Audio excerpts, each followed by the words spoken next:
Hello बच्चों, कैसे हैं आप। और आज का ये वीडियो बहुत ही इम्पोर्टेंट होने वाला है। वीडियो को स्किप ना करें और अंत तक ज़रूर देखें।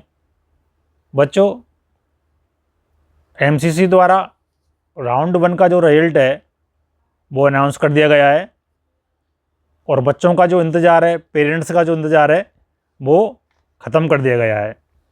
बच्चे बहुत ही उत्सुक थे कि कब फाइनल रिजल्ट आए। इस वीडियो के अंदर अपन दो चार जो मोटे मोटे पॉइंट हैं उनके बारे में डिस्कस करेंगे। एक तो जो एमसीसी की काउंसलिंग है उसके अंदर फ्रीज और फ्लोट का जो नया इन्होंने ऑप्शन इंट्रोड्यूस किया है उसको समझेंगे। और जो कट ऑफ है बीडीएस की, एमबीबीएस की, एम्स की, इन कोर्सेज़ की जो कट ऑफ है उसके बारे में भी इस वीडियो में डिस्कस करेंगे। बच्चों, यदि चैनल पर नए हो तो प्लीज़ चैनल को सब्सक्राइब जरूर कर लें। एमसीसी ने इस बार बहुत ही तगड़ा एक ऐतिहासिक रिकॉर्ड बनाया है। प्रोविजनल रिजल्ट है वो तीन बार पहली बार आया है और बच्चे परेशान हो गए। फाइनली आज जो रिजल्ट है वो फाइनल रिजल्ट आया है नीट यूजी 2026 का। और अब यदि आप वेबसाइट पर जाएंगे mcc.nic.in पर तो आप देखेंगे कि लिखा आएगा नीट यूजी फाइनल अलॉटमेंट। पहले आ रहा था प्रोविजनल। एमसीसी के द्वारा एक नोटिस जारी किया गया है आज। उस नोटिस में क्या है ये जान लेते हैं। Final result for round 1 of UG counselling 2026 is now available.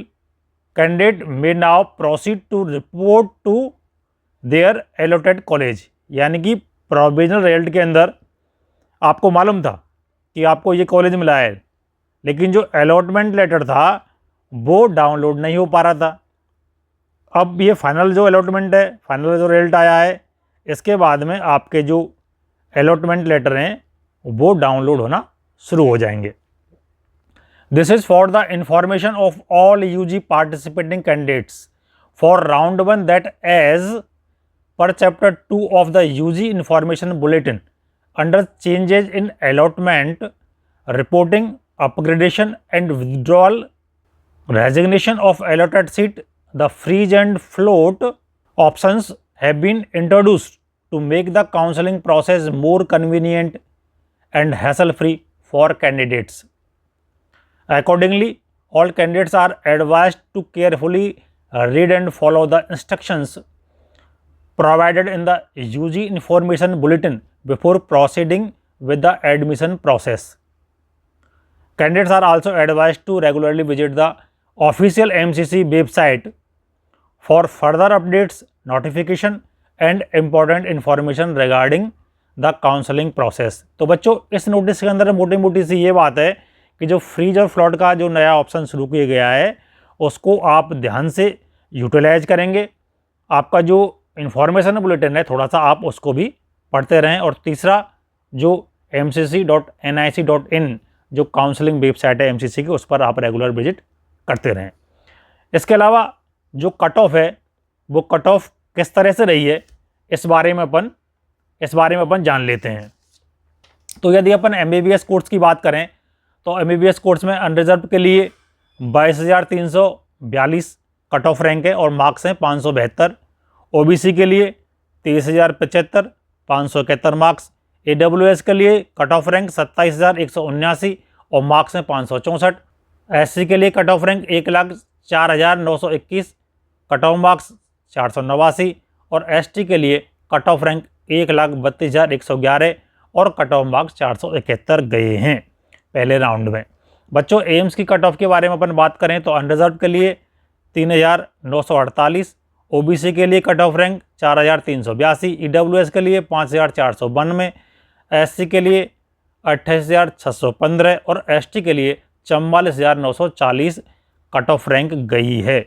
यदि अपन बात करें BDS कोर्स की तो BDS में अनरिजर्व के लिए 41,017, ओबीसी के लिए 42,260, SC के लिए 1,53,140, EWS के लिए 45,421, ST के लिए 1,77,533 कट ऑफ रैंक गई है।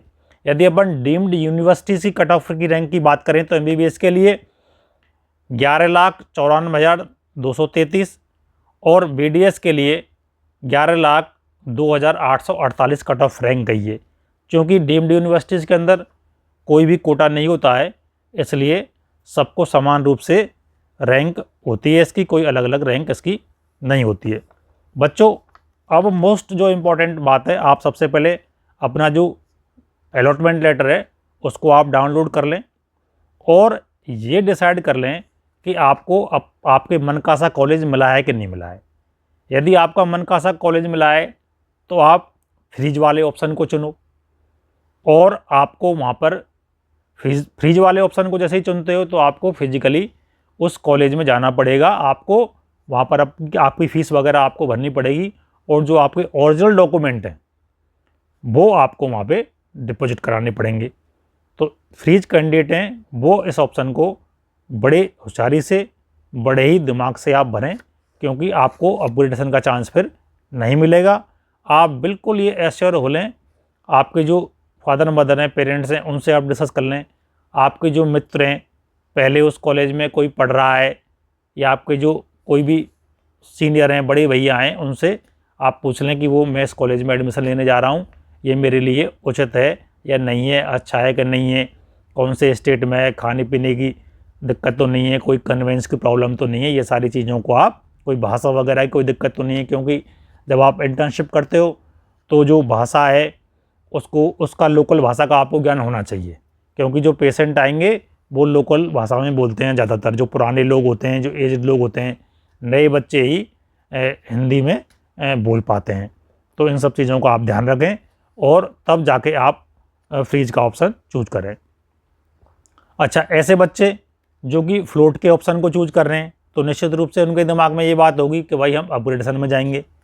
तो ऐसे बच्चों को कॉलेज जाने की ज़रूरत नहीं है फिजिकल, उनको तो अपने जो डॉक्यूमेंट हैं वो ऑनलाइन ही सबमिट कर देने हैं उस कॉलेज के लिए। और जब सेकंड राउंड आएगा तो सेकंड राउंड में ऐसे बच्चे जिन्होंने कि फर्स्ट राउंड में रजिस्ट्रेशन नहीं किया है वो फ्रेश रजिस्ट्रेशन कर सकते हैं। और जो बच्चे ऑलरेडी फ्लोट कैंडिडेट हैं वो उनको चॉइस फिल करनी पड़ेगी। तो चॉइस जो फिल करनी पड़ेगी आप उसमें भी विशेष रूप से ध्यान रखें कि भाई आप किस कॉलेज को चाहते हैं। तो उन्हीं कॉलेजों को आप भरें जिन कॉलेजों को आपको लगता है कि भाई ये मेरे को सूट कर रहे हैं, ये मेरे को अच्छे हैं, इनमें मैं संतुष्ट हूँ। क्योंकि कारण क्या है कि यदि आपको फिर सेकंड राउंड में आपको यदि कॉलेज आवंटित हो जाता है तो उसमें फिर क्या होता है, आप ऑप्ट नहीं करते हो तो फिर आपकी जो सिक्योरिटी मनी है वो फॉरफिट हो जाती है। और सिक्योरिटी मनी यदि आपकी फॉरफिट हो जाएगी और आप थर्ड राउंड के अंदर जाएंगे तो फिर आपको फ्रेश रजिस्ट्रेशन करना पड़ेगा। तो उसमें फिर आपको रजिस्ट्रेशन की फ़ीस भी लगेगी और आपको जो सिक्योरिटी मनी है वो भी दोबारा से आपको फिल करनी पड़ेगी। तो ऐसी नौबत ना आए, ऐसी स्थिति नहीं आए, उससे बचने के लिए आप बिल्कुल अपने दिमाग को क्रिस्टल क्लियर रखो, अपने पेरेंट्स से डिस्कस करके रखो। पहले जो लोग वहाँ कर रहे हैं, कॉलेज में MBBS कर रहे हैं, उसमें वहाँ यदि आपको जानकारी हो जाए तो वो उनसे भी आप बात करो। तो सारी चीज़ें, यदि कोई काउंसलर से काउंसलिंग करा रहा है तो भाई सारी चीज़ें आप काउंसलर पर मत डालो। कई बार काउंसलर के अपने खुद के निजी हित होते हैं और वो कह देते हैं कि भाई आप इस कॉलेज को पहले राउंड वाले को ऑप्ट कर लो। क्योंकि 80% जो स्टूडेंट हैं वो कॉलेजों को पहले राउंड में ऑप्ट नहीं करते हैं, 20% बच्चे ही कॉलेजों को ऑप्ट करते हैं। जैसे किसी को मनपसंद एम्स मिल गया, किसी को अपने स्टेट का एक टॉप कॉलेज मिल गया जिसकी वो उसकी इच्छा है, जिसका उसका ड्रीम है। तो जिसको ड्रीम कॉलेज मिल जाते हैं वो ही बच्चे पहले राउंड में ज्वाइन करते हैं, फ्रीज कैंडिडेट होते हैं। बाकी 80% जो कैंडिडेट होते हैं वो फ्लोट कैंडिडेट में आएंगे, वो पहले राउंड में कॉलेज को फिजिकली जाकर ज्वाइन नहीं करते हैं। तो ये चीज़ें आपको बहुत ही बारीकी से, बड़े ही दिमाग लगा के आपको करनी है। अब कई बच्चों ने क्या है कि BDS कॉलेज मिल गई, उन्होंने MBBS की जगह BDS भर दिए, क्योंकि वो कॉलेजों के जो नाम होते हैं कई बार वो सेम होते हैं। तो बच्चों ने अब BDS, तो वो भी अब ध्यान रखें सेकंड राउंड में ऐसी कोई गलती ना करें, क्योंकि यदि सेकंड राउंड में आपने गलती कर दी तो फिर आपकी जो दिक्कत हो जाएगी, आपकी फीस फॉरफिट हो जाएगी, आपकी सिक्योरिटी मनी फॉरफिट हो जाएगी। तो भाई बहुत ही ध्यान से आप करें, कुछ अपना भी दिमाग लगाएं, कुछ काउंसलर का भी दिमाग लगाएं, कुछ यूट्यूब पे भी आप वीडियो देखो, कुछ कई सारी चीज़ें तो यूट्यूब पे आप कई लोगों की आती हैं, अच्छा बताते हैं, तो उनको भी आप देखो। मैं भी आपका सहयोग कर रहा हूँ, तो सारी चीज़ें आपके सहयोग के लिए ही हैं। अब आपको जिससे अच्छा मिल जाए उससे आप उस चीज़ को ग्रहण कर लो। जो चीज़ आपको लगे कि भाई ये सही चीज़ नहीं है, अच्छी नहीं है या समझ में नहीं आई, तो उसको आप ग्रहण मत करो। क्योंकि भाई आपको किसी भी यूट्यूबर का आपको यदि वीडियो देखना है तो उसमें अच्छी चीज़ों को ग्रहण करो आप, और बहुत सारी चीज़ें आपकी इससे क्लियर हो जाएंगी। इसमें कोई आपको घबराना नहीं है, आपको बहुत ही शांति से, और एक कॉलेज ही तो चाहिए आपको, ये तो है नहीं साहब मुझे। और देखो, वैसे मैं आपको बताऊं, जिनके मार्क्स थोड़े से कम हैं उनको ज़्यादा कोई चिंता करने की ज़रूरत नहीं है कि भाई मुझे तो ये कॉलेज मिल गया, ये नया कॉलेज है, इसको तो 2 साल ही हुए हैं या आपकी बार ही खुला है। ये कुछ नहीं है, यूजी आप किसी भी कॉलेज से कर लो, ज़्यादा कोई फ़र्क नहीं पड़ता है। आपको अल्टीमेटली पढ़ना तो ऑनलाइन ही पड़ेगा। ऑनलाइन जो मैरो है, प्रेप लैडर है, या डेम्स भाटिया, जो भी जितने भी ऑनलाइन या सेरिबेलम, ये इस तरह की जो प्लेटफॉर्म है, इनसे ही आप पढ़ोगे अल्टीमेटली। ये आपको कॉलेज जाकर मालूम चलेगा आपके सीनियर्स से। आप सोचो कि मतलब क्या है कि हम साहब क्लास में बहुत बढ़िया तरीके से करेंगे, घर पे बहुत कमरे पे या हॉस्टल में बहुत बढ़िया तैयारी कर लेंगे, तो ये करोगे तो आप इनसे ही।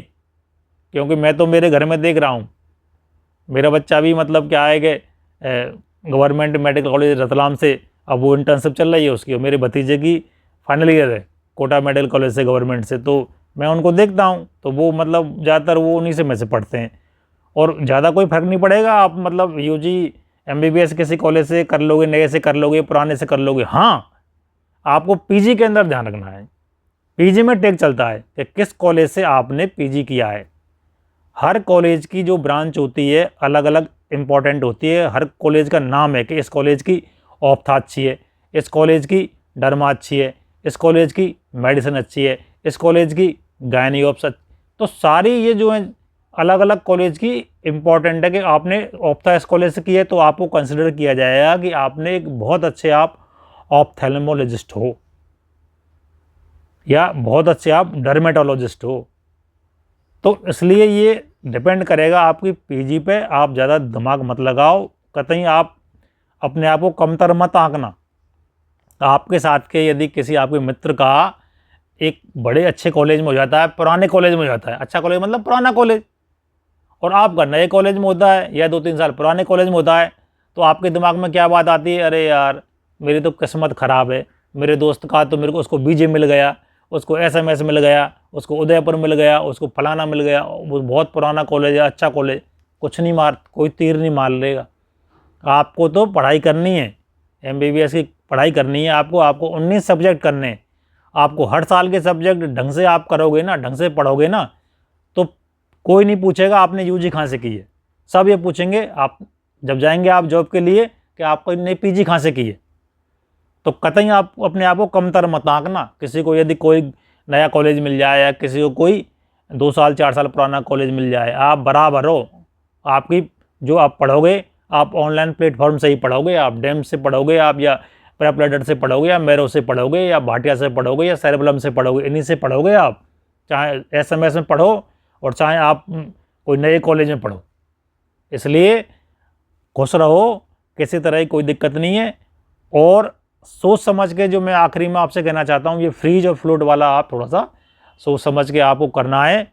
और जो कट ऑफ है AWS की तो काफ़ी कम तक गई है, और आने वाले अब जो और राउंड होंगे, राउंड 2 होगा, राउंड 3 होगा, और इसके अलावा आपका हिस्ट्री भी होगा, हो सकता है स्पेशल हिस्ट्री वैकेंसी राउंड भी हो जाए। तो ये जो कट ऑफ है ये निश्चित रूप से आपकी और ये डाउन जाएगी। और तसल्ली रखें आप, और लगातार मतलब क्या है कि काउंसलिंग के टच में रहें। और जो बच्चे हैं जिनके 540 550 नंबर हैं, वो अपना रजिस्ट्रेशन तो करवा लें, क्या दिक्कत है। हो सकता है कोई मौका मिल जाए, कोई आपका ऐसा भाग्य जाग जाए, तो ऐसी बात भी नहीं है कि आपको भी कॉलेज मिल जाएगा। ऐसी बात थोड़ी है कॉलेज नहीं मिलेगा। और यदि किसी को कॉलेज नहीं मिले तो वो तनाव में ना आए, टेंशन ना करे, डिप्रेस। हाँ, उसका 1 साल खराब जरूर होगा, लेट जरूर हो जाएगा अपने वो मित्र से, लेकिन पढ़ाई करो। Hard work is never wasted, the benefits may come later but they would come. भाई आप मेहनत कर रहे हो, आपको नहीं मिला कॉलेज।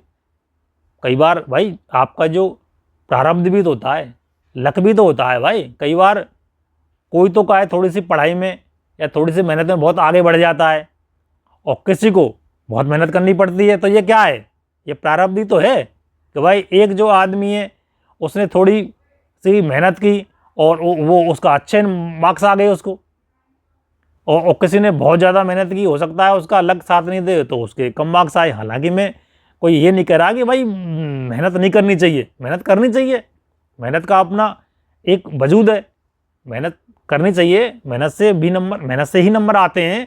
लेकिन कहीं ना कहीं कुछ इस तरह की शक्तियाँ भी होती हैं, इस तरह के फैक्टर भी होते हैं जो कि आपको आगे बढ़ने से थोड़ा सा सहयोग कर दें वे, तो आपको बहुत अच्छा रिजल्ट मिल सकता है। तो बच्चों, इस वीडियो में दी गई बातें यदि आपको बताई गई बातें यदि अच्छी लगी हों तो वीडियो को लाइक करें, शेयर करें और चैनल को जरूर सब्सक्राइब कर लें। मिलते हैं अगले वीडियो में नए अपडेट के साथ। Thanks for watching the video.